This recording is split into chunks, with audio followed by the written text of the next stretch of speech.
रोज कुएं से पानी भरना, शिव जी को चढ़ाना, जल पीना।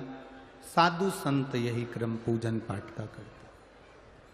उसी कुएं में एक मेंढक रहता था। वो संतों का सानिध्य करता, रोज संतों का दर्शन करता, संतों का प्रवचन सुनता। एक दिन संत ऋषिजन गुरुजन आते, साधुजन आते। उसके पहले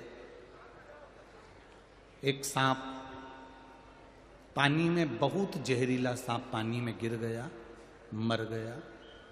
उसका जो विष था वो पानी में उसने उगल दिया। मेंढक ने देख लिया कि इसमें सांप गया है और वो सांप ने विष उगल दिया। अब मेंढक करे तो करे क्या, उसने इंतजार करा कि संत आएंगे तब उनके सामने मैं पानी में गिर जाऊंगा तो संत कम से कम इस पानी को लेकर नहीं जाएंगे। संत जैसे ही आए, साधुजन जैसे ही आए, मेंढक पानी में कूद गया तो जहर का पानी था, उसमें मेंढक मर गया, शरीर नीला पड़ गया। संतों ने कहा इस पानी में मेंढक पड़ा है और पड़ते से ही मर गया है। थोड़ी देर बाद संतों ने उस मेंढक को बाहर निकाला तो देखा कि वो मेंढक नीला पड़ गया था जहर के कारण। सांप के जहर से वो मेंढक नीला पड़ गया। तब उनको लगा इस मेंढक ने अपने प्राणों को हमारे लिए त्यागा है। ध्यान लगाकर देखा कि आखिर कारण क्या था, तो उन्होंने ध्यान लगाकर देखा कि वो सांप जहर उगल दिया था पानी में, पानी पूरा जहरीला हो गया था। इसी पानी से शिव जी का स्नान होता था, इसी पानी से संत पानी पीते थे। मेंढक ने हमारे लिए प्राणों को त्यागा। संतों ने मेंढक के ऊपर अपना हाथ की छत्र छाया कर और मेंढक के ऊपर छत्र छाया कर कहा इस मेंढक को जीवित होना है। हमारा तप बल, हमने जो पूजन सेवा अर्चना करी उसका बल सामने आया, मेंढक जीवित। मेंढक जीवित हुआ तो संतों ने उसको मनुष्य की वाणी दे दी। मेंढक मनुष्य की वाणी में बोलता है, पानी में जहर गिर गया था इसलिए मैं उसमें जाकर अपने प्राणों को त्याग दिया, मुझे क्षमा करना। आप जो जहर का पानी शंकर जी को चढ़ाते मुझे अच्छा नहीं लगता। ये जहरीला पानी आप भगवान को चढ़ाएं, ये हमें अच्छा नहीं लगेगा। आप लोगों को मालूम होगा इस व्यासपीठ से कई जगह पर हम लोगों ने कहा निर्माल्य विसर्जन की गाड़ियां चलाओ, निर्माल्य विसर्जन की गाड़ियां चलाओ, जिससे नदी, तालाब, बावड़ी, कुएं शुद्ध हो। हम जो निर्माल्य अपने घर में बचता है, जो फूल पत्ती बचती है, उसको पानी में डाल देते हैं, पानी दूषित होता चले जाता है। पानी दूषित होता चले जाता है तो वो पानी हम भगवान को कैसे चढ़ाएं, क्योंकि वो जहरीला बनते चले जाता है, उसका आचमन कैसे कर सकते।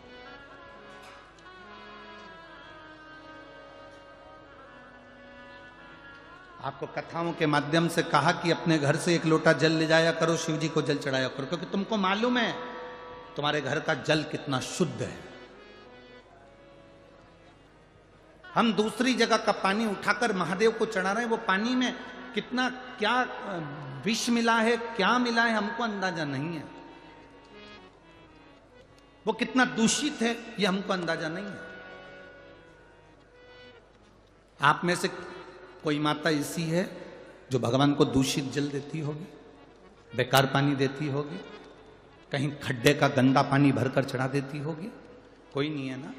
सब अपने घर से पानी भरकर लेकर जाते हैं, जो पानी वो पीते हैं वो पानी लेकर जाते हैं, जो पानी वो स्वयं पीते हैं वो पानी महादेव को चढ़ाते हैं। पशुपतिनाथ का व्रत तो यहां तक कहता है कि बाजार से मिठाई लाकर पशुपति व्रत नहीं किया जाता। बोलो सही है कि गलत है? घर में खीर बना लो, घर में सीरा बना लो, हलवा बना लो, घर में मीठा चावल बना लो, घर में तुम जो बनाना हो बनाओ, पर घर में बनाओ। इतना शिव जी की पूजन में शुद्धता का ध्यान स्मरण रहता है। तो हम कहते हैं कि घर से जल लेकर जाओ। जैसे मेंढक ने कहा पानी अशुद्ध हो गया था, उसको शुद्ध कैसे करें, इसलिए मैंने प्राण त्याग। आप जब निर्माल्य विसर्जन के लिए वाहन चलाते हैं, रथ चलाते हैं, गाड़ियां चलाते हैं, उस समय पर आप नदी को, तालाब को, बावड़ी को शुद्ध कर रहे हैं और वो पानी शिव जी को चढ़ता है तो उसकी पवित्रता का फल हमको भी हमारे खाते में जाता है और हमारी जिंदगी सार्थक होती है। अब मनुष्य की वाणी मिल गई, संतों ने कहा तुमने हमारे प्राण बचाए हैं, महादेव की सेवा के लिए तुमने जल को बचाया, मांगो तुम्हें क्या चाहिए। उस मेंढक ने हाथ जोड़कर कहा मैं क्या मांगू, बस आपका दर्शन हो गया, इससे बढ़कर और क्या चाहिए, इससे बढ़कर और क्या चाहिए। आप अपना घर छोड़ छोड़ कर दूर दूर से आके यहां धूलिया नगर में शिव महापुराण की कथा सुन रहे हो। कोई नासिक में कथा होगी तो कथा सुनने के लिए नासिक वाले वहां पहुंचेंगे। मां गोदावरी के तट पर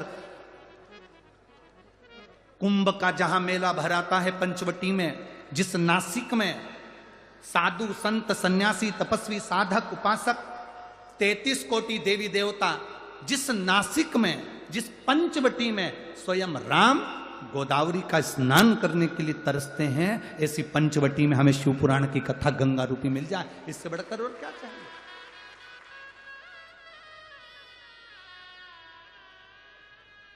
इससे बढ़कर लाभ और क्या मिलेगा।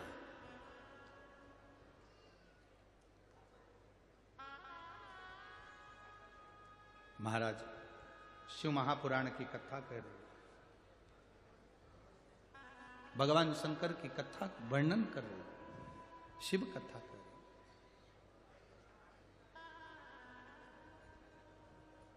मांगो तुम्हें क्या चाहिए। मेंढक ने कहा मैं नहीं मांग सकता, क्या मांगो। गुरु की दृष्टि पड़ जाए, संत की दृष्टि पड़ जाए, उससे ज्यादा सुख और क्या चाहिए।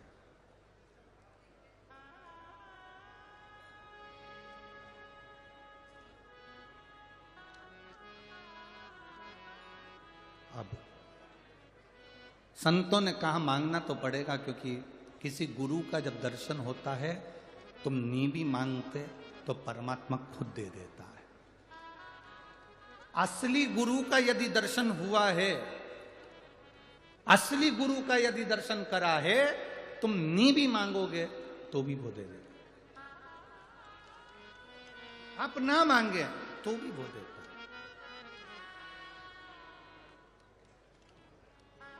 किसी सतगुरु का यदि दर्शन हो, उस समय पर यदि आप हाथ जोड़कर भी अपने दिल की बात केवल गुरु को, सतगुरु अगर है, कोई छल नहीं, कोई दिखावा नहीं, कोई प्रपंच नहीं, कोई ढोंग नहीं, सतगुरु अगर कोई है, उसको देखकर आपने हाथ जोड़कर भी प्रार्थना कर कर कह दिया,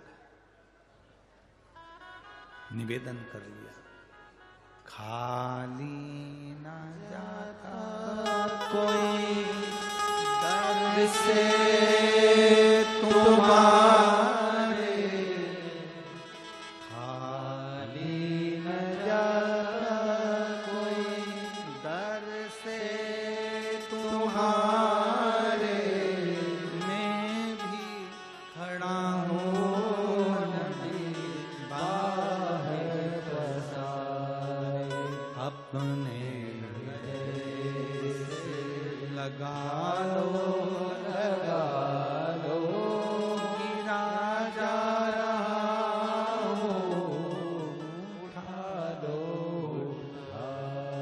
असली गुरु का यदि दर्शन हो जाए और आपने हाथ जोड़ बाबा से प्रार्थना भी कर